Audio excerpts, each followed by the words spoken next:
Alhamdulillahilladzi hadana lihada wa ma kunna linahtadiya laula an hadana Allah. Asyhadu an la ilaha illallah wahdahu la syarika lah wa asyhadu anna Muhammadan abduhu wa rasuluh sallallahu alaihi wa alihi wa sahbihi wa sallama tasliman katsiran.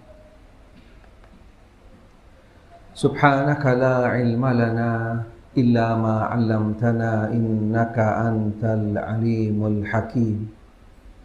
Farabbi shrah li sadri wa yassir li amri wahlul 'uqdatam min lisani yafqahu qawli. Allahumma arzuqni al-ikhlasa fil qawli wal 'amal fis sirri wal 'alan. Ma'asyiral muslimin wal muslimat rahimani rahimakumullah. Bapak Ibu sekalian, jamaah Masjid Raihan yang mudah-mudahan senantiasa dirahmati oleh Allah Subhanahu wa taala. Alhamdulillah wa syukurillah. Pada malam hari ini kita bisa melanjutkan kembali kajian di dalam lanjutan daripada kitab Minhajul Muslim. Mudah-mudahan Allah Subhanahu wa taala senantiasa melimpahkan kepada kita semua hidayah dan taufiknya, ilmu yang bermanfaat, serta kita selalu berada di jalan siratal mustaqim. Alhamdulillah wa syukurillah.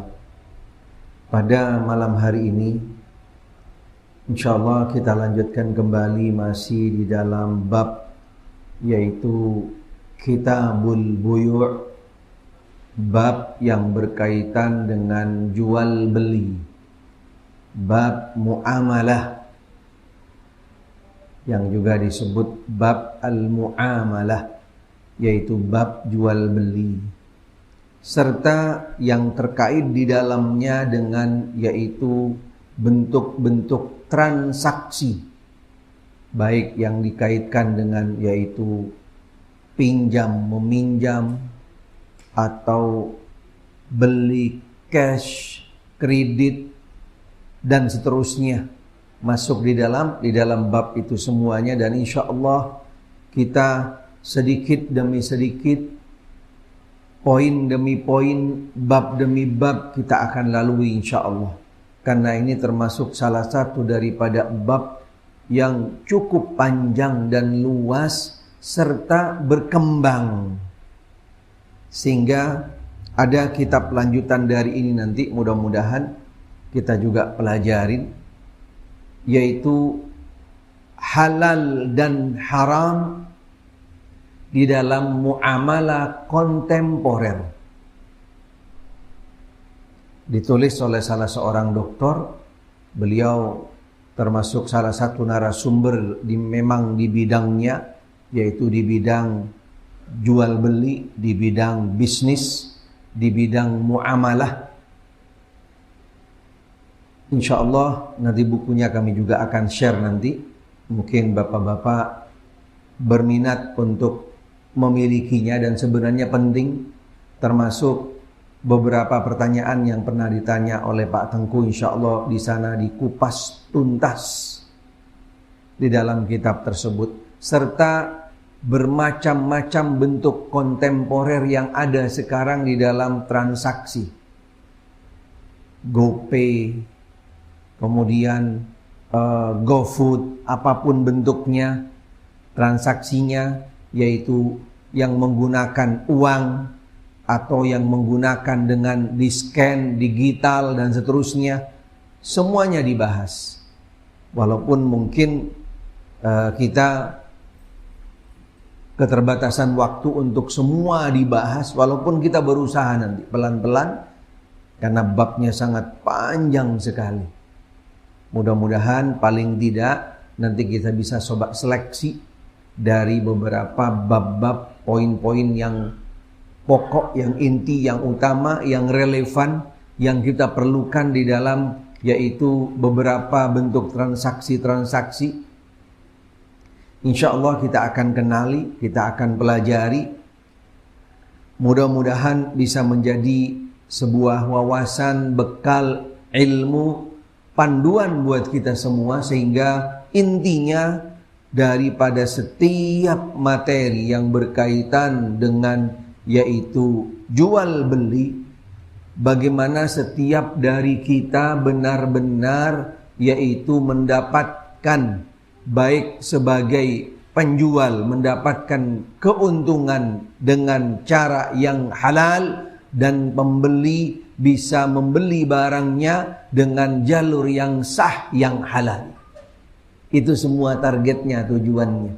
Selamat daripada yang namanya beberapa bentuk-bentuk pelanggaran, larangan seperti riba, gharar, dan juga beberapa bentuk-bentuk yang lainnya yang ada di dalam transaksi muamalah, yaitu jual beli.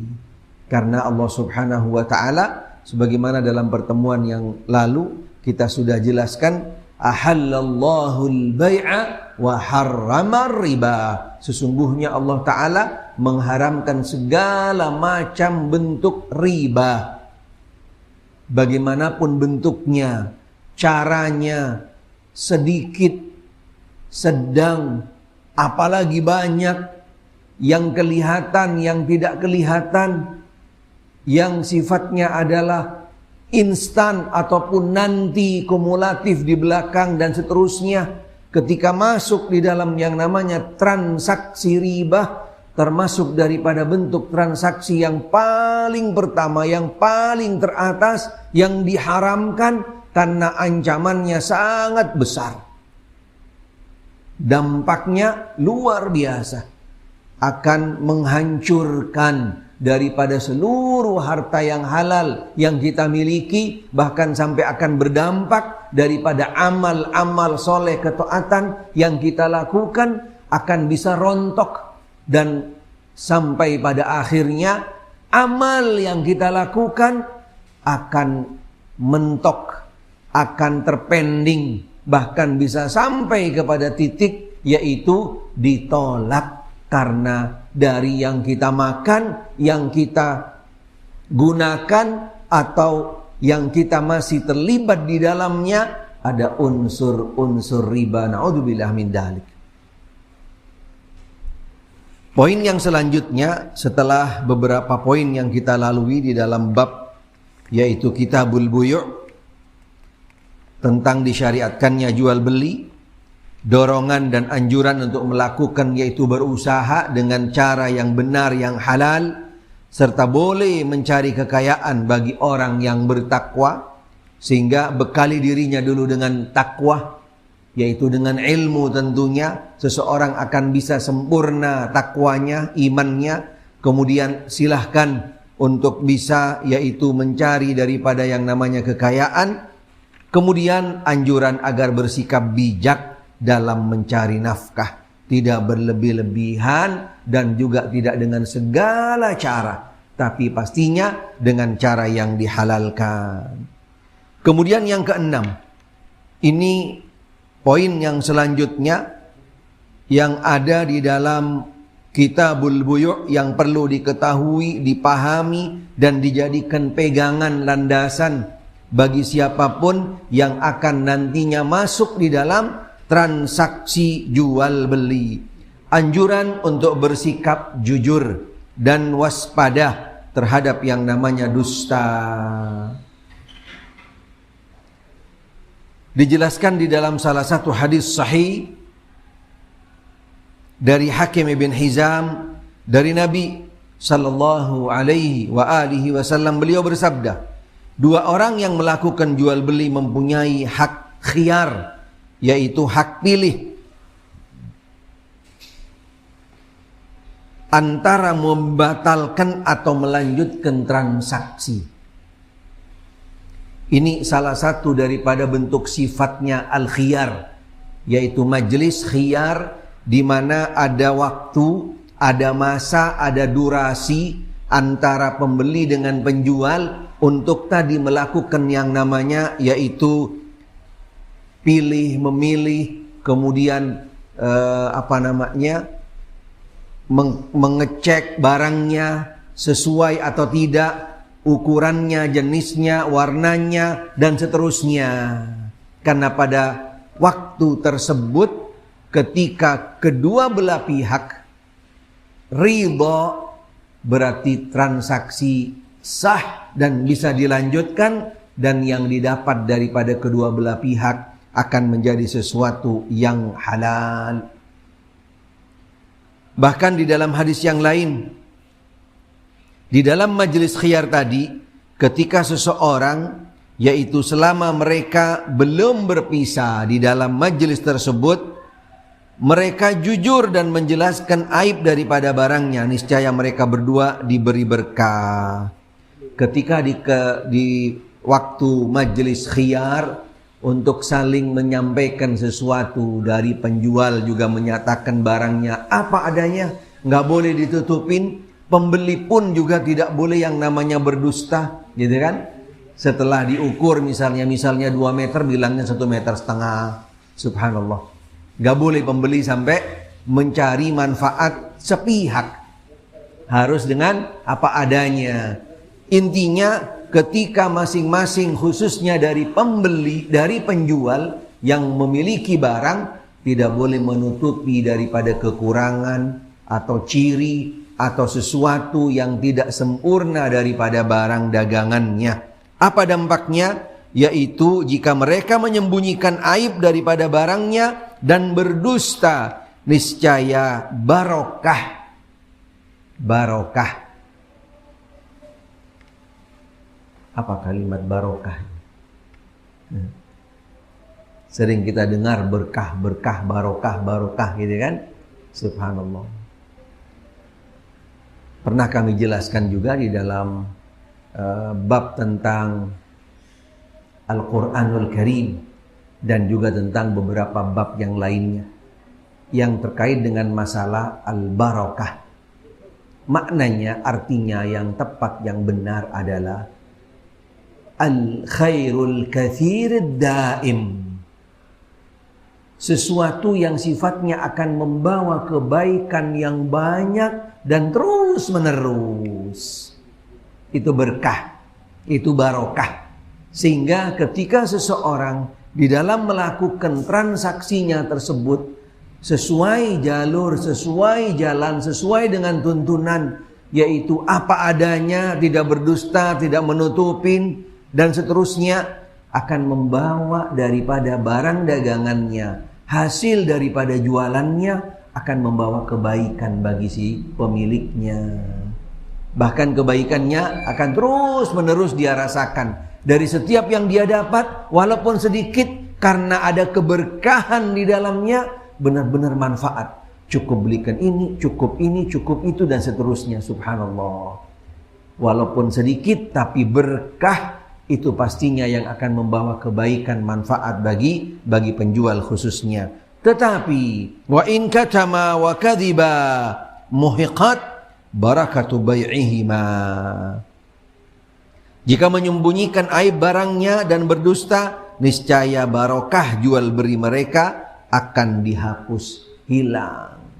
Walaupun dia untungnya banyak, gitu kan, untungnya besar, karena dia sudah menutupi sesuatu yang namanya aib, yang kekurangan, yang mestinya di sana akan berdampak kepada harga, tapi dia berharap ingin mendapatkan lebih daripada hasil penjualannya dengan menutupi aib yang tadi, kelebihan yang banyak, manfaat yang dia dapat atau untung yang dia dapat, tapi dia dengan cara berdusta menutupi aib barangnya, tidak akan berkah, akan hilang sirna dengan begitu saja. Na'udzubillah min dalik. Dan ini bisa dianalogikan dengan apa saja yang terkait dengan kehidupan kita.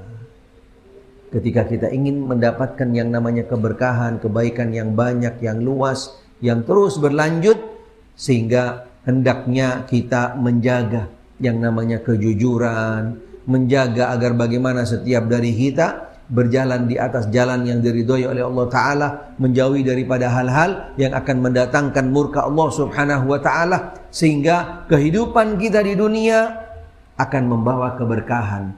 Di keluarga ada keberkahan, dari harta kita ada keberkahan,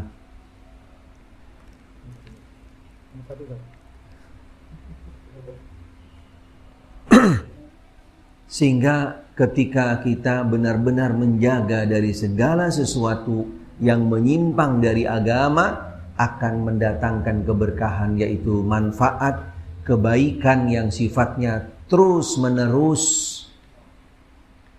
Dalam hadis yang lain, Nabi SAW juga bersabda, Al-Muslim akhul Muslim, wa la yahillu li muslimin ba'a min akhihi bay'an fihi aibun illa bayyanalah.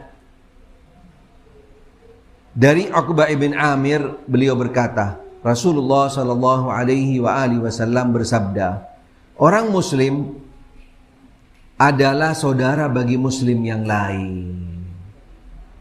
Ketika Muslim yang satu dengan yang lainnya adalah saudara, berarti kita pastinya tidak ingin saudara kita dustain, kita tipulah kasarnya gitu kan. Tidak mungkin.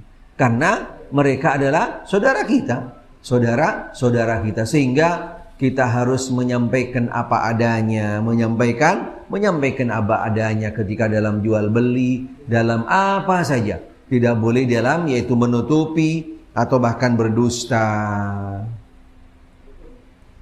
Sehingga harus menerangkan apa adanya. Yang ketujuh, ada bentuk anjuran yang juga ini sering kadang-kadang dari kita nggak sadar terjadi di masyarakat, khususnya ketika di pasar atau di tempat di mana yang ada transaksi jual belinya. Kadang-kadang kita terlalu terbawa dengan yang namanya yaitu berlebih-lebihan. Apa panduan berikutnya? Anjuran agar mempermudah dan bersikap toleran dalam melakukan transaksi jual beli. Gimana yang dimaksud dengan mempermudah dan toleransi? Dari Jabir bin Abdullah radhiyallahu an, Rasulullah sallallahu alaihi wasallam bersabda, rahimallahu rajulan samhan idza ba' wa idza ishtara wa idza iqtada. Dari sahabat Jabir bin Abdullah. Dari sahabat Jabir bin Abdullah, beliau berkata, Rasulullah sallallahu alaihi wasallam bersabda, Allah subhanahu wa ta'ala memberi rahmat. Allah ta'ala merahmati kepada seseorang yang bersikap tolerans bila menjual, membeli, dan yaitu ketika menuntut haknya. Gimana tolerannya di sini? Toleran bagi seorang yang namanya penjual dan juga pembeli, dan ketika dia yaitu menuntut haknya. Di antaranya bentuk toleran itu ketika kita belanja dari saudara kita, beli ke toko atau barang milik dari saudara kita, dan kita tahu dengan yang bersangkutan. Yang bersangkutan pedagang misalnya, atau mungkin juga dia ingin menjual barangnya karena ada kondisi-kondisi tertentu. Dan pastinya kita dengan saudara kita sesama muslim, kita harus mengedepankan yang namanya husnudzon. Jangan suudzon duluan, husnudzon, berprasangka baik.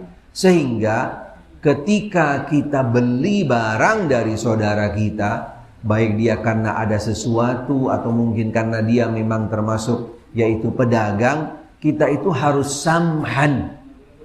Apa maknanya samhan? Samhan di sini juga maknanya kita itu harus bisa lebih proporsional. Maknanya juga bisa seperti itu. Ketika saudara kita menawarkan harga, memberikan harga, kita jangan sampai nawarnya itu terlalu berlebih-lebihan. barang yang memang di luaran misalnya 50 harganya. Kawan kita ini atau saudara kita ini sudah ngasih harga cuman 53 misalnya. Subhanallah. Tapi karena kita yang beli ke kawan kita sendiri, sahabat kita sendiri, atau apalagi yang bersangkutan misalnya dalam kondisi tertentu butuh misalnya. Subhanallah. Kita nawarnya 35. Waduh. Ini parah ini. La ilaha illallah. Ini yang salah, tidak benar. Tapi kalau misalnya masih ditawar wajar misalnya, dari 53 kita tawar 52,5, itu masih wajar. Karena harga khusus, gitu kan? Harga teman gitu. Tapi kalau jauh harga di bawah pasaran, subhanallah. Kawan sendiri dia bingung. Ini mau beli apa mau ngerampas gitu kan? Subhanallah. Pastinya tidak boleh, tidak benar. Jadi kita harus samhan di dalam hal ini. Tolerance. Bahkan ketika saudara kita tahu dia menjualnya karena butuh dan dia bukan pedagang, subhanallah. Seharusnya ketika dia sudah ngasih harga misalnya di bawah pasar, kita tambahin. Itu yang lebih tepat. Itu yang lebih tepat. Bukan malah yaitu memanfaatkan kesempatan. Tidak dibenarkan. Tidak dibenarkan. Otomatis ketika dia berlebih-lebihan menawar atau mengambil kesempatan dengan hal tersebut, termasuk orang-orang yang tidak akan dirahmati oleh Allah Ta'ala. Tapi kalau dia paham dengan situasi kondisi, apa yang sudah ditawarkan harganya langsung dibayar, bahkan dilebihin, Allah Ta'ala akan menggantikan dengan apa yang sudah kita lakukan kepadanya. Subhanallah, Allah akan memberikan rahmat. Dan rahmat Allah nggak bisa dinilai dengan uang. Sehingga kita harus paham di dalam hal ini. Rahmat Allah, balasan Allah lebih besar jauh daripada apa yang sudah kita korbankan buat saudara kita. Kemudian yang ke-8, keutamaan memberi tangguh kepada orang yang sedang dalam kesulitan. Di sini kategorinya bisa yaitu dalam bentuk yang namanya hutang piutang, atau mungkin karena jual beli, karena jual beli.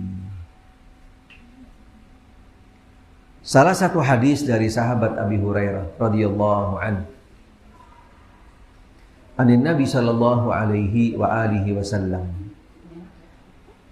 qal kana tajirun yudayinun nas fa idza ra'a mu'siran qala li fityani tajawazu an la'alla Allah yatajawaz anna fatajawaz Allah an. Subhanallah.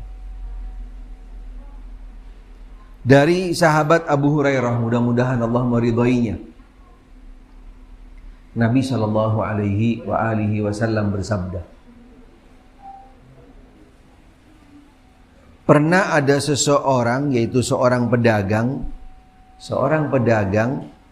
memberi pinjaman kepada orang-orang. Pedagang memberikan pinjaman kepada orang-orang. Wallahu a'lam, mungkin bisa jadi berupa yaitu materinya, atau mungkin berupa barang, berupa barang, dengan kemudahan misalnya dalam pembayarannya, dengan kemudahan di dalam pembayarannya.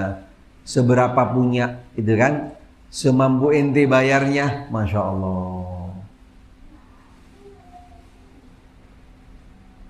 Apalagi ketika ada salah satu di antara mereka yang diberikan kemudahan tadi itu ada kendala, dia tertunda pembayarannya karena sesuatu hal misalnya, dan dia kenal orang itu memang benar-benar ada kendala, ada sesuatu, ada masalah. Subhanallah, apa yang dilakukan oleh pedagang tadi, dia masih kasih waktu. Subhanallah, dikasih waktu, nggak apa-apa, silahkan sampaikan. Si pedagang ini sampaikan kepada anaknya, kalau ada seseorang tadi yang dia itu karena belum bisa untuk melanjutkan pembayarannya, Karena ada sesuatu, sampaikan, silahkan, gak apa-apa sampai Anda punya, sampai Anda nanti bisa dapat, baru Anda bayar. Masya Allah. Apa sebenarnya dibalik daripada pedagang ini yang diharapkan? Dia mengatakan, la'allallah, mudah-mudahan Allah memaafkan kita. Ya Allah, dengan berikan kemudahan kepada seseorang, meringankan bebannya, memberikan waktu tunggakan lagi dan seterusnya kepada seseorang yang memang sifatnya dia benar-benar dalam keadaan perlu untuk dibantu, perlu untuk diberikan yang namanya yaitu waktu lagi untuk yang akan datang dan berikutnya, dengan catatan yang bersangkutan memang benar-benar, bukan ngakalin, bukan bohongin gitu kan, bukan ngeles, bukan lari dan seterusnya. Apa sebenarnya yang diharapkan oleh orang yang berbuat seperti ini? Tidak ada lain kecuali dia berharap mudah-mudahan Allah Subhanahu wa taala memaafkan kita, maka kemudian Allah taala memaafkannya. Allahu akbar. Karena ini juga termasuk daripada bentuk-bentuk amalan-amalan yang kembali kepada seorang muslim terhadap saudaranya sesama muslim. Karena agama Islam itu agama yang tolong menolong, agama yang peduli, agama yang juga berbuat baik kepada orang lain, memberikan keringanan, bantuan dan seterusnya. Sehingga daripada setiap apa yang dilakukan oleh orang muslim kepada saudaranya, Allah Subhanahu wa taala juga tidak akan sia-sia, akan mendiamkan begitu saja. Allah pun juga akan membalasnya dengan pahala yang setimpal, bahkan yang berlebih daripada apa yang sudah dilakukan oleh seorang muslim kepada saudaranya. Di dalam salah satu hadis Nabi sallallahu alaihi wasallam bersabda, wallahu fi aunil abdi ma kana al abdu fi auni akhi. Sesungguhnya Allah Subhanahu wa taala akan memberikan pertolongan. Ada pertolongan Allah, ada balasan datang dari Allah bagi seseorang yang membantu, yang meringankan, yang menolong dan seterusnya daripada saudaranya. Karena Allah Subhanahu wa taala Maha mengetahui apa yang dilakukan oleh seseorang terhadap saudaranya yang sifatnya bentuknya yaitu pertolongan, sehingga Allah taala akan membalasnya daripada setiap apa yang dilakukan, bantuan apapun bentuknya kepada saudaranya sesama muslim.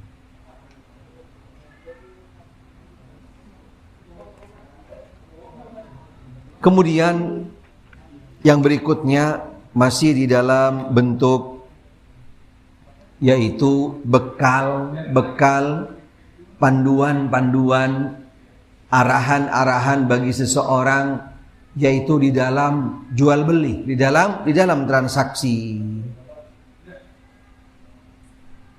Yang kesembilan, dilarang melakukan penipuan.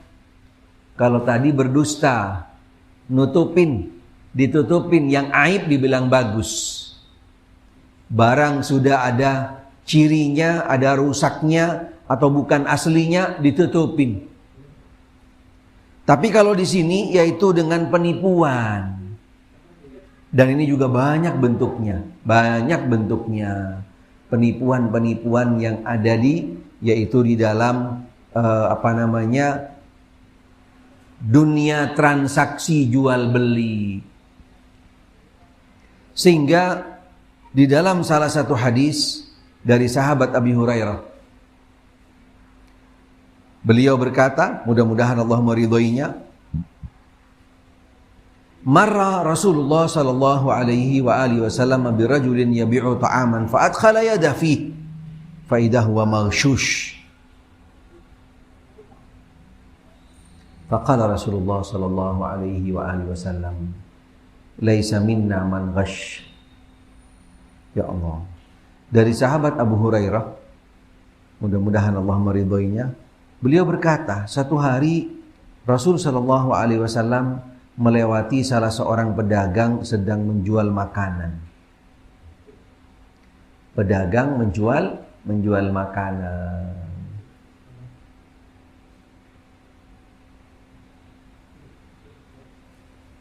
Kemudian si pedagang ini memasukkan tangannya ke dalam tumpukan makanan tersebut. Si pedagang tadi masukin tangannya ke dalam tumpukan makanan. Berarti di sini ada sesuatu yang dimasukkan ke dalam tumpukan makanan tadi. Mungkin bukan sejenis dengan makanan tersebut, atau mungkin sisa-sisa daripada makanan tersebut yang sudah tidak bagus, sudah tidak asli lagi, sudah dan seterusnya. Intinya yaitu dicampur dengan yang namanya yang bagus dan yang jelek. Subhanallah. Tujuannya adalah untuk menipu, menutupi daripada bagaimana sebenarnya yang ada di dalamnya.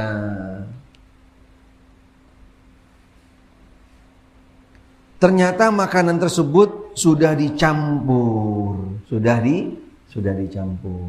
Contohnya misalnya yang paling mudah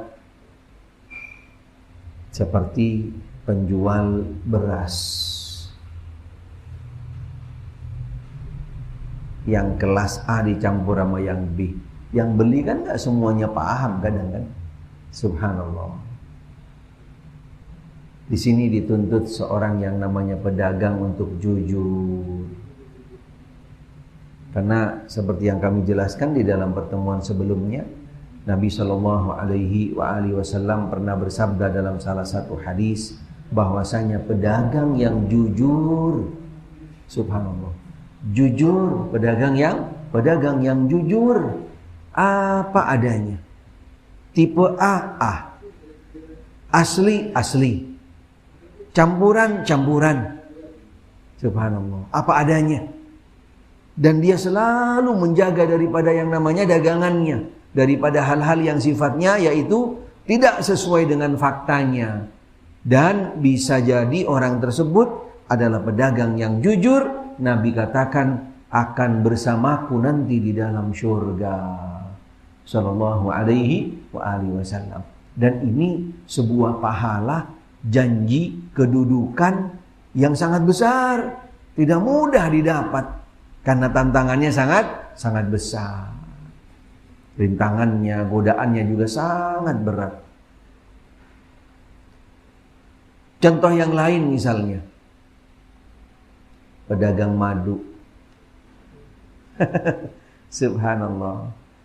Yang asli 90 gram dicampur 10 gram gak asli. Siapa yang tahu? Sesuatu yang seperti ini susah. Subhanallah. Walaupun ditulisnya di luar madu asli, Masya Allah. Tapi ternyata ya Allah masih banyak. Bahkan pernah beredar sudah cukup lama gitu kan. Subhanallah. Dijual kemana-mana ngakunya madu, nggak taunya gula. Innalillahi wa inna ilaihi raji'un. Nabi mengatakan kepada pedagang-pedagang yang seperti ini, subhanallah, laisa minna man ghasyah. Ketahuilah sesungguhnya pelaku-pelaku penipu-penipu seperti yang tadi itu mencampur makanan atau barang-barang dagangannya dan seterusnya. Beliau bersabda, bukanlah dari golongan kami orang yang melakukan penipuan. Termasuk juga yang nipu di dalam misalnya timbangan. Banyak sekali, subhanallah. Kadang-kadang pernah mungkin sebagian dari kita gitu kan, beli seperti misalnya buah-buahan. Beli buah-buahan. Yang ditaruh contohnya yang bagus, yang manis. Subhanallah. Tapi setelah ditimbang sampai di rumah beda dengan tadi yang kita coba. Ya Allah. Subhanallah. Ada yang kadang-kadang juga seperti itu. Ada beberapa bentuk-bentuk trik-trik Subhanallah. Yang ada di pasar khususnya. Yang ada pada transaksi-transaksi seperti itu. Karena transaksi-transaksi seperti itu tadi tidak di pasar saja, bukan di pasar saja, itu sudah godaannya gede. Godaannya sangat gede, besar sekali godaannya, berat. Karena tidak semuanya mau hati-hati, mau benar-benar jaga. Tidak semua yang namanya pedagang takut sama ancaman Allah. Apalagi ketika di pasar. Karena itu tempat sejelek-jeleknya tempat di atas muka bumi. Sehingga dorongan antara nafsu dengan syaitan sangat besar. Kalau bukan karena orang-orang yang dirahmati oleh Allah. Orang-orang yang memang benar-benar dia takut dengan ancaman Allah. Ketika ngurangin timbangan. Nyampur daripada yang namanya tadi. Barang yang jelek dengan yang bagus. Makanan yang bagus dengan yang jelek dan seterusnya. Subhanallah. Sehingga ada salah satu riwayat Nabi SAW pernah bercerita kepada Aisyah radhiyallahu anha. Ini hanya terjadi bagi umat yang terdahulu. Bagi umat yang terdahulu sebelum umatnya Muhammad SAW. Nabi bercerita bahwasanya ketika ada pelanggaran, ada dosa, ada maksiat yang dilakukan oleh umat yang terdahulu, apalagi seperti di pasar yang sangat besar bisa terjadi hal tersebut. Dan Nabi menceritakannya bahwasanya pernah suatu ketika Allah Subhanahu wa ta'ala mengirimkan api ke satu pasar. Habis itu pasar, gosong semuanya. Subhanallah. Dan ini juga kalau kita lihat fenomena di kita yang namanya pasar kebakaran tuh hampir sering sekali. Ya Allah. Sering sekali yang namanya pasar kebakaran itu.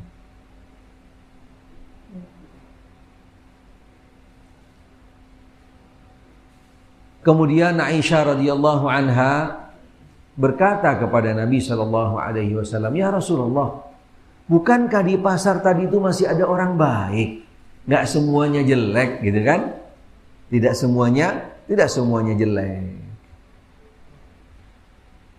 Kemudian Nabi mengatakan, "Benar ya Aisyah. Tapi karena yang namanya yaitu cobaan, ujian, apalagi yang berupa azab, murka dari Allah Ta'ala, dia sifatnya general, sifatnya umum, tidak pakai yang namanya alamat, tidak pakai alamat. Sehingga ketika murka datang dari Allah, khususnya seperti di pasar, siapapun yang ada di sana semua, dia akan kena dampaknya." Kemudian Nabi mengatakan, nanti di akhirat akan dibangkitkan orang yang tadi yang terkena musibah, ancaman, cobaan tadi itu, dibangkitkan sesuai dengan niatnya.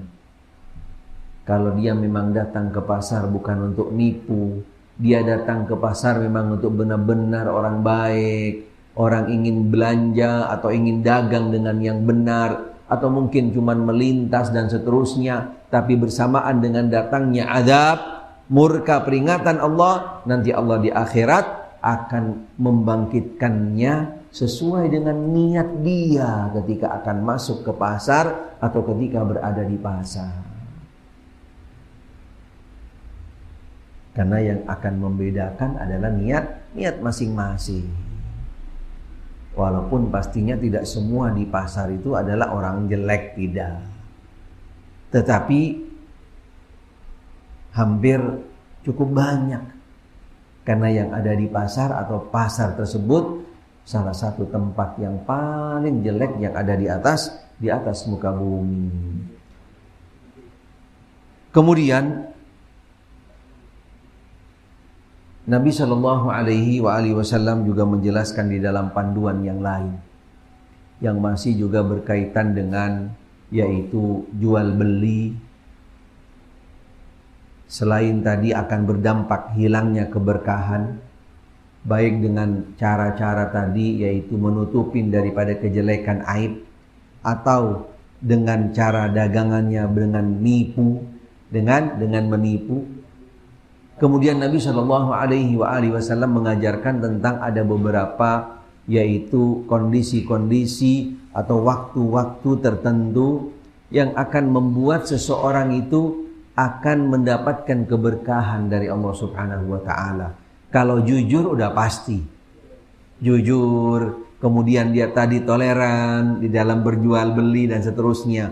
Termasuk juga yang akan mendatangkan keberkahan bagi seseorang di dalam hidupnya, dagangannya, hartanya dan seterusnya. Nabi Shallallahu Alaihi Wasallam bersabda, "An Sakhrin al-Ghamidi qala Rasulullah Shallallahu Alaihi Wasallam, Allahumma barik li ummati fi bukuriha."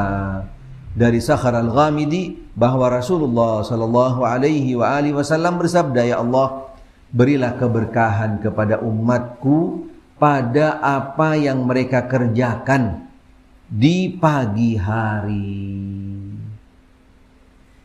Jadi orang yang keluar di pagi hari setelah subuh, setelah melakukan beberapa wirid-wiridnya, kebiasaan daripada yang namanya amal-amal rutin yang dia lakukan, dari mulai selesai sholat berjamaah subuh, kemudian tilawatil Quran, kemudian dilanjut dengan zikir paginya, atau mungkin juga dengan baca-baca yang lainnya, sampai dia akhirnya selesai dengan amaliyah-amaliyah yang tadi, kemudian dia melanjutkan keluar dari rumahnya di waktu pagi untuk berharap yaitu mencari keberkahan dari Allah Subhanahu wa taala. Apapun bentuk profesinya, ketika pagi hari dia keluar dari rumahnya, itu yang akan banyak membukakan keberkahan bagi orangnya. Dimudahkan pintu-pintu jalan untuk mendatangkan rezeki baginya. Dan juga ketika Allah Ta'ala berikan rezeki kepadanya, Allah akan datangkan dari rezekinya itu kebaikan-kebaikan, manfaat-manfaat yang banyak dan terus menerus. Ini salah satu panduan tuntunan bahwasanya umat Muhammad sallallahu alaihi wasallam yang bisa memanfaatkan waktu pagi di sana akan mendatangkan keberkahan dari Allah Subhanahu wa taala. Kalau orang-orang dulu bilang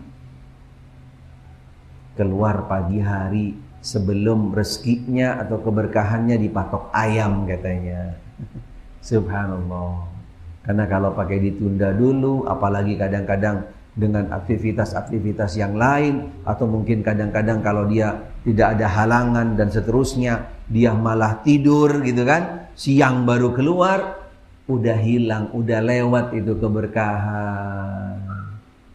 Karena keberkahan ada di awal pagi, ada di awal pagi, dan umat Muhammad sallallahu alaihi wasallam akan diberkahi oleh Allah Subhanahu wa taala ketika dia memanfaatkan waktu di awal pagi tadi.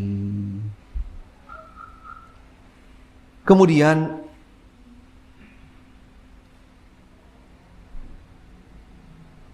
karena pasar termasuk salah satu daripada tempat yang paling tidak disukai oleh Allah Subhanahu wa taala. Pasar adalah paling tempat yang tidak disukai. Berbeda dengan masjid adalah sebaik-baik tempat yang ada di atas muka bumi, dan pasar adalah sejelek-jelek tempat yang ada di muka bumi. Bukan berarti kita tidak boleh masuk pasar. Bukan berarti kita tidak boleh yaitu dagang di pasar dan seterusnya. Tetapi kita harus bisa tadi waspada dan hati-hati. Dengan beberapa bentuk-bentuk yang ada di pasar tadi itu potensinya sangat besar yang akan nantinya yaitu menjerumuskan kita, sehingga agama Nabi Shallallahu Alaihi Wasallam mengajarkan kepada kita ketika kita masuk pasar baca doa. Baca doa. Ada yang hafal doa masuk pasar? Ayo, doanya apa yo? Hah? Kita udah berapa kali masuk pasar? Hah? Doa ini harus selalu kita baca. sekaligus bisa menjadi benteng, menjadi pelindung, dan juga akan bisa mengontrol kita, membimbing kita, mengarahkan kita, dan sekaligus akan menjadi pelindung ketika terjadi sesuatu di pasar. Karena termasuk sejelek-jeleknya tempat, insya Allah dengan kita berdoa minta perlindungan dari Allah Ta'ala, akan dijaga daripada hal-hal yang nantinya akan mengancam kita, merugikan kita. Tapi kalau main masuk pasar nyelonong begitu aja, lupa, nggak tahu ngapain di sono dan seterusnya, subhanallah, malah berlama-lama di pasar, subhanallah. Karena ketika masuk pasar, kita selain berdoa, kita juga dianjurkan jangan berlama-lama di pasar. Apa yang kita butuh, sesuaikan dengan situasi kondisi. Doa yang diajarkan oleh Nabi Shallallahu Alaihi Wasallam ketika kita masuk pasar, sebenarnya ada beberapa doa yang dirangkai daripada doa-doa yang kita sering baca sebenarnya doanya.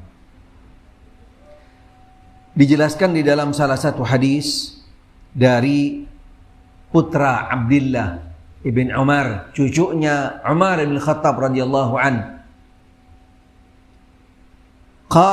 Qala Rasulullah sallallahu alaihi wa alihi wasallam, bersabda Rasul sallallahu alaihi wa alihi wasallam, man qala hina yadkhulus suq, barang siapa yang membaca ketika dia masuk pasar, la ilaha illallah wahdahu la syarika la lahul mulku wa lahul hamd yuhyi wa yumit wa huwa hayyun la yamut biyadihil khair wa huwa ala kulli syai'in qadir. Apa yang akan dia dapat? Kataballahu lahu alfa hasana wa maha anhu alfa hassayi'ah wa bana lahu baitan fil jannah. Allahu akbar. Subhanallah. Dengan masuk ke pasar saja kita membaca doa ini, pahala besar kita dapat.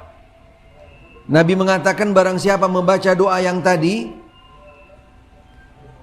kemudian Allah Subhanahu wa ta'ala akan catat baginya, niscaya Allah Ta'ala akan menulis untuknya 1 juta kebaikan dan menghapus darinya 1 juta kejelekan. Ya Allah, bayangin,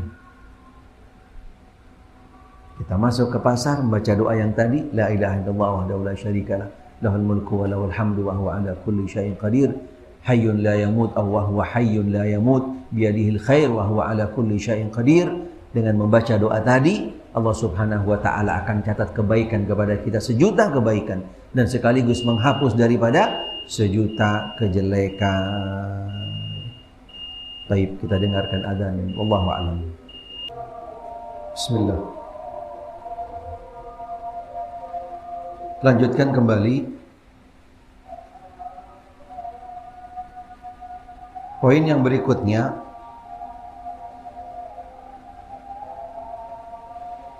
Allah Subhanahu wa ta'ala menghalalkan jual beli.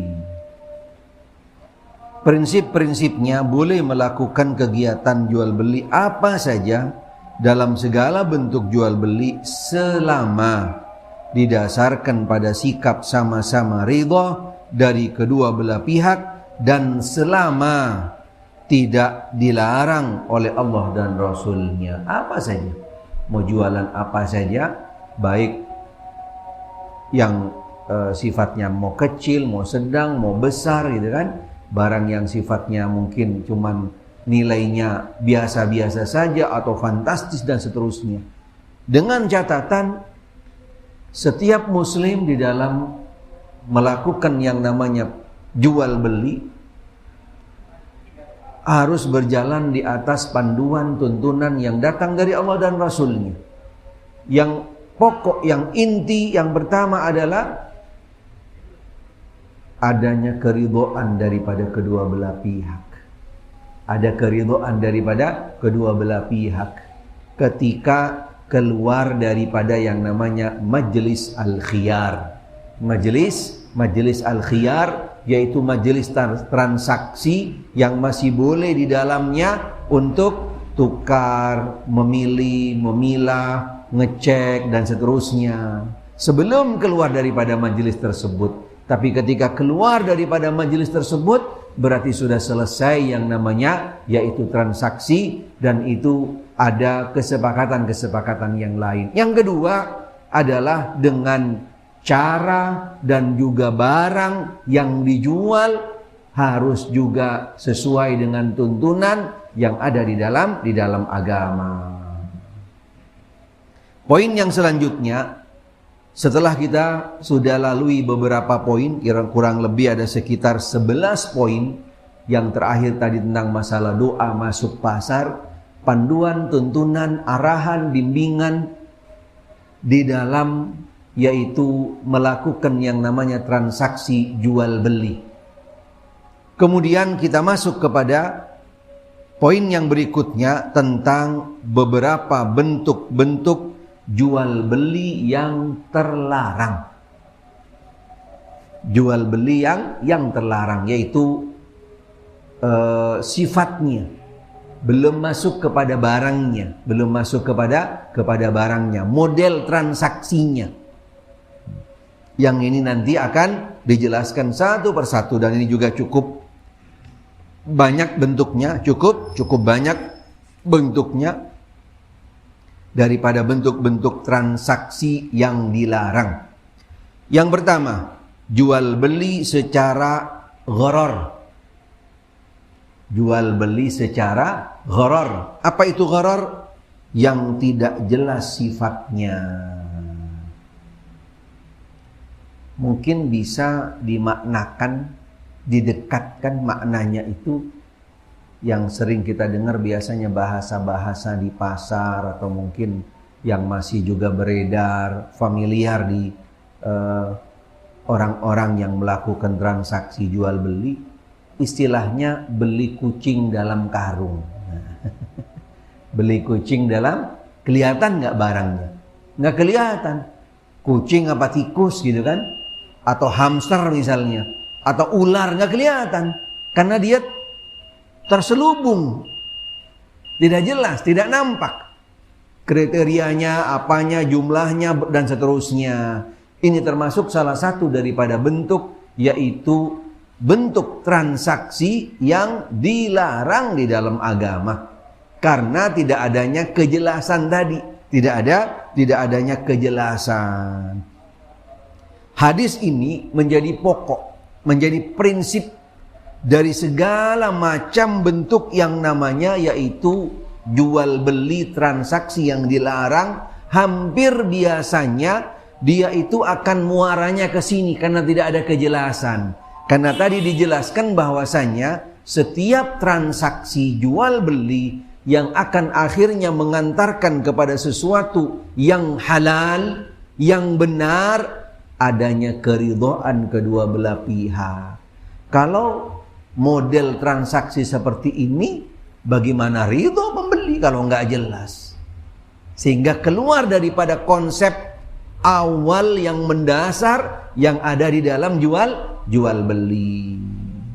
Insya Allah nanti jelasnya dan juga bentuk-bentuknya di sini disebutkan, diantaranya banyak sekali. Al-Imam An-Nawawi rahimahullah menjelaskan di dalam kitab Al-Minhaj, syarah daripada Sahih Muslim, beberapa bentuk-bentuk yaitu yang namanya transaksi-transaksi jual beli yang dilarang. Yang intinya hampir muaranya kembali kepada tadi, yaitu yang namanya gharar, sesuatu yang tidak jelas, yang tertutup, dan seterusnya. InsyaAllah kita lanjutkan nanti dalam pertemuan yang akan datang. InsyaAllah kita masih di dalam Kitabul Buyu', masih dalam Kitabul Buyu' daripada kitab yang namanya Al-Wajiz. Kitab Al-Wajiz. Al-Wajiz di dalam fiqih sunnah wa Kitabil Aziz. Kami sudah share sebenarnya kitabnya kepada Bapak Abdul Halim. Mudah-mudahan nanti bisa di-share kepada yang lain insyaAllah. Taib, silahkan ada yang mungkin perlu dipertanyakan berkaitan dengan beberapa poin-poin yang kita lalui. Nanti yang masih mungkin jadi pertanyaan, insyaAllah kita akan lalui di pertemuan yang selanjutnya karena masih panjang sekali insyaAllah. Wallahu a'lam. Silahkan. Dari mana dulu? Beliau dulu. Monggo Pak, silakan Pak.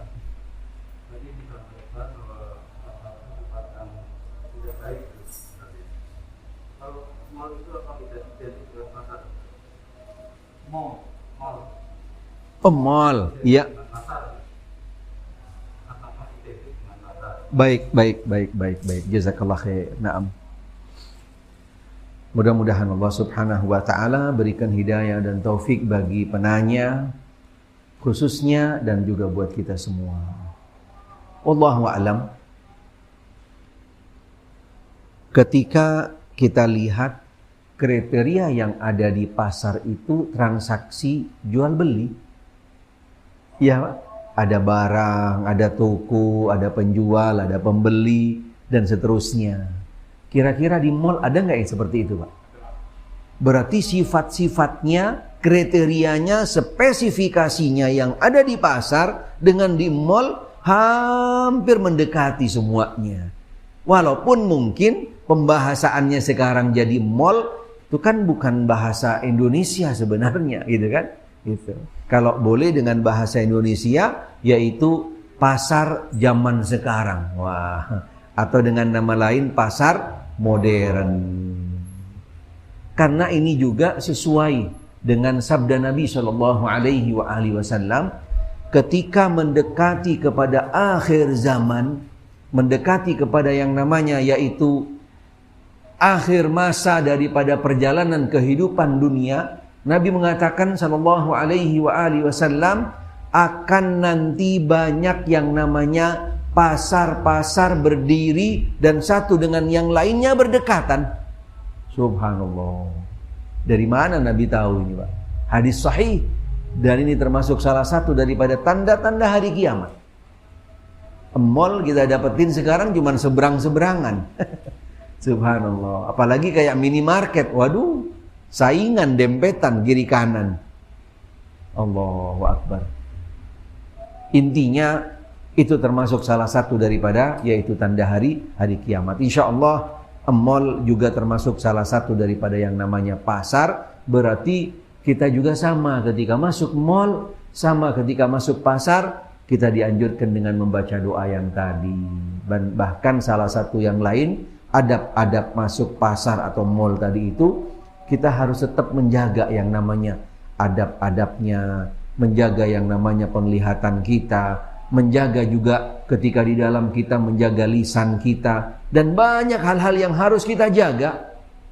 Termasuk juga ketika kita masuk ke tempat-tempat yang tadi, jangan berlama-lama. Karena murka Allah, ancaman Allah paling terbesar di atas muka bumi, lebih sering terjadi turunnya di pasar.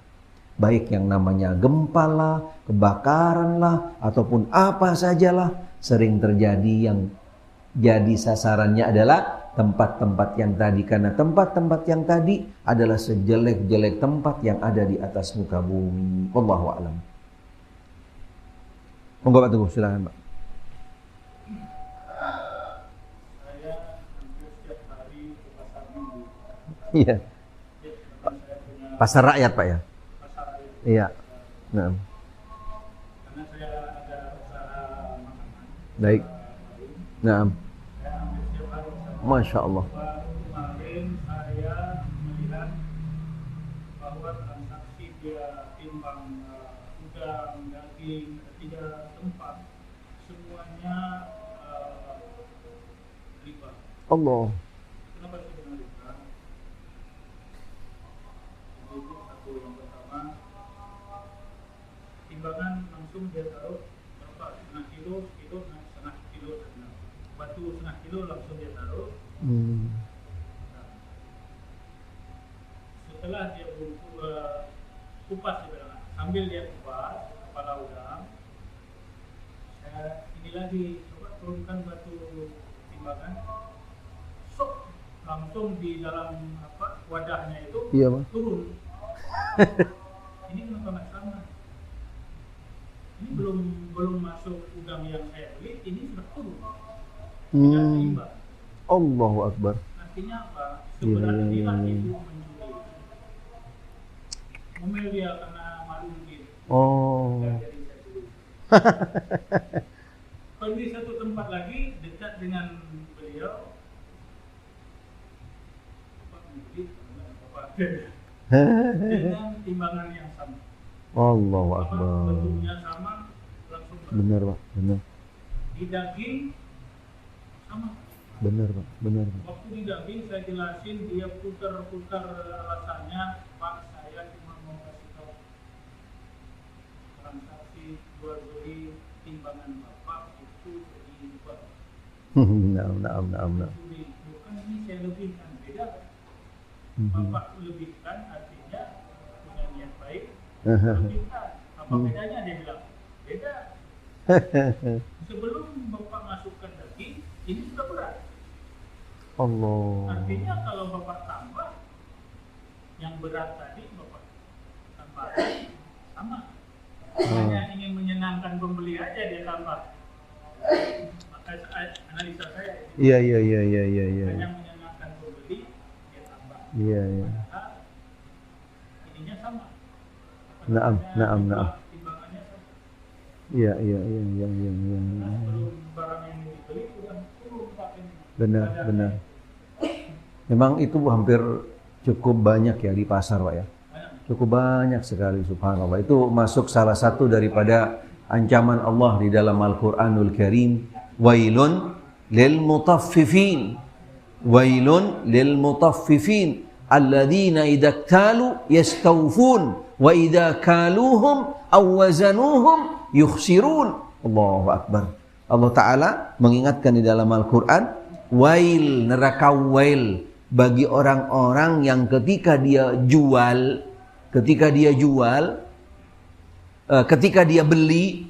beli dari orang, dia minta sempurna, jangan kurang ya, lebihin ya, subhanallah. Tapi ketika dia dagang daripada barang yang sudah dia dapat tadi, dia kurangin timbangannya, dia potong seperti yang tadi, kadang-kadang ditaruh di bawah yang namanya tempat timbangannya itu pemberat lah, itulah, inilah. Subhanallah, padahal itu dosanya sangat besar. Ancamannya neraka wail. Apapun caranya, bagaimanapun bentuknya, baik yang namanya timbangan tradisional lah, atau timbangan yang pakai digital lah, atau apalah, semuanya sekarang bisa dikurangin. Bahkan ada sampai juga beberapa bentuk yang namanya meteran-meteran cuman pakai remote Pak. Nggak tahu kan Pak? Cuman pakai remote. Ya Allah. Ala kulli hal. Intinya tadi seperti yang kami sampaikan, di pasar tempat yang sangat resiko, riskan, dan sangat besar mendorong kita siapapun dari kita yang namanya baik pembeli dan juga penjual khususnya, untuk tadi terbawa yang namanya hal-hal yang akan mendatangkan murka, ancaman Allah Ta'ala. Sehingga harus hati-hati. Di mana saja, kapan saja, siapapun daripada kita harus tetap menjaga yang namanya tuntunan, panduan, harus yang namanya murka Allah, monitor Allah, pengawasan Allah harus selalu bersama dengan kita. Karena apapun yang kita lakukan tak akan terlepas daripada monitor Allah Ta'ala, catatan Allah Subhanahu wa Ta'ala. Sekecil apapun, di mana saja, semuanya akan tercatat dan semuanya nanti akan diminta pertanggungjawaban oleh Allah Subhanahu wa Ta'ala. Mudah-mudahan Allah Subhanahu wa Ta'ala menjaga dan melindungi kita semua daripada hal-hal yang akan menjerumuskan kita, yang akan mendatangkan daripada murka Allah Subhanahu wa Ta'ala. Dan ketika kita mungkin pernah terpeleset atau mungkin kita terjerumus dan seterusnya, pernah jatuh kepada kesalahan, mudah-mudahan Allah Ta'ala mengampuni daripada dosa-dosa kita, dan mudah-mudahan Allah Ta'ala selalu berikan kepada kita petunjuk, hidayah, bimbingannya, sehingga kita selalu berjalan di atas keridhaan Allah Subhanahu wa Ta'ala. Yang benar datangnya dari Allah Ta'ala, yang salah dari diri kami. Mudah-mudahan Allah Ta'ala memaafkan kami. Dan akhirnya kita tutup dengan doa kafaratul majlis. Subhanakallahumma bihamdik, asyhadu an la ilaha illa anta, astaghfiruka wa atubu ilaik.